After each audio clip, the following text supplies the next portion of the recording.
सर्वांना नमस्कार। आजच्या व्हिडिओमध्ये आपण कोणत्या जिल्ह्यामध्ये किती तालुके आहेत आणि ते कसे ओळखायचे हे अतिशय साध्या सोप्या अशा ट्रिक्सने पाहणार आहोत। चला तर मग आपण सुरुवात करूया। बघा 16 तालुके असणारे जिल्हे। आता असे कोणते जिल्हे आहेत की ज्याच्यामध्ये 16 तालुके आहेत? तर त्यासाठी आपल्याला एक गोष्ट लक्षात ठेवायची आहे आणि ती म्हणजे ना य ही ट्रिक्स आहे। आता या नायवरनं काय तयार होतं? तर ना म्हणजे काय? नांदेड। ना म्हणजे नांदेड आणि य म्हणजे यवतमाळ। काय? यवतमाळ। मग बघा 16 तालुके असणारे जिल्हे कोणते आहेत? नाय म्हणजे नांदेड आणि य म्हणजे यवतमाळ। त्यानंतर पहा 15 तालुके असणारे जिल्हे कोणते आहेत बघा बरं? तर याच्यासाठी ट्रिक्स आहे नाराजचंद्र। आता नाराजचंद्र म्हणजे काय? ना म्हणजे नाशिक। ना म्हणजे काय? नाशिक। रा म्हणजे रायगड। ज म्हणजे काय? तर जळगाव।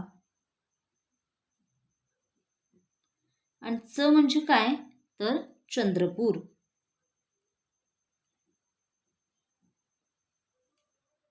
त्यानंतर 14 तालुके असणारे जिल्हे। आता बघा बरं याच्यामध्ये आपल्याला काय ट्रिक्स आहे? तर पान ही ट्रिक्स आहे आणि ती कोणती आहे? तर इंग्रजी आपल्याला स्पेलिंग लिहायचे आहेत। पान म्हणजे PAA आणि N। आता बघा पी म्हणजे काय? पी म्हणजे पुणे। पी म्हणजे पुणे। त्यानंतर अ म्हणजे अमरावती।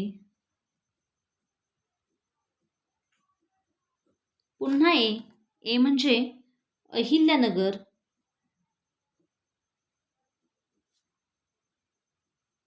आणि न म्हणजे काय? नागपूर। त्यानंतर पहा 13 तालुके असणारे जिल्हे। आता असे कोणते आणि किती जिल्हे आहेत की ज्यांच्यामध्ये 13 तालुके आहेत? तर एकमेव जिल्हा आहे आणि त्याचं नाव आहे बुलढाणा। ठीक आहे। त्यानंतर 12 तालुके असणारे जिल्हे। मग याच्यासाठी आपल्याला काय करायचं आहे? तर ट्रिक्स आहे गडावर कोल्हा। आता बघा बरं गड म्हणजे काय? गडचिरोली। गड म्हणजे काय? गडचिरोली। आणि कोल्हा म्हणजे काय? तर कोल्हापूर। म्हणजेच कोल्हापूर आणि गडचिरोली या दोन जिल्ह्यांच्या मध्ये किती तालुके आहेत? 12 तालुके आहेत। त्यानंतर पुढे पहा 11 तालुके असणारे जिल्हे। आता असे कोणते जिल्हे आहेत की ज्यांच्यामध्ये 11 तालुके आहेत? मग याच्यासाठी ट्रिक्स काय आहे बघा बरं? सोसाबी। काय आहे? सोसाबी। बघा बरं सो म्हणजे सोलापूर। सो म्हणजे काय? सोलापूर। सा म्हणजे सातारा आणि बी म्हणजे काय? तर बीड। सोसाबी म्हणजे काय? सोलापूर, सातारा, बीड। त्यानंतर पहा 10 तालुके असणारे जिल्हे। आता 10 तालुके असणारे जिल्हे किती आहेत? तर 2च आहेत। आणि कोणते आहेत बरं?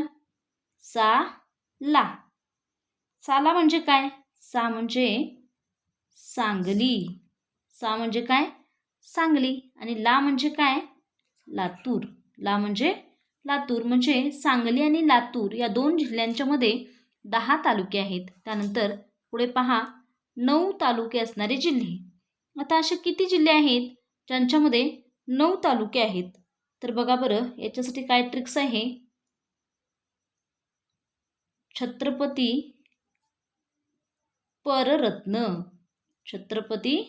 पररत्न। आता छत्रपतीवरनं कोणता आहे? छत्रपती संभाजीनगर। पर म्हणजे काय? तर परभणी। काय येणार? परभणी। आणि रत्न म्हणजे काय? तर रत्नागिरी। म्हणजेच छत्रपती संभाजीनगर, परभणी आणि रत्नागिरी हे 3 जिल्हे आहेत ज्यांच्यामध्ये 9 तालुके आहेत. ह्या अतिशय साध्या सोप्या ट्रिक्सने तुम्ही लक्षात ठेवू शकता.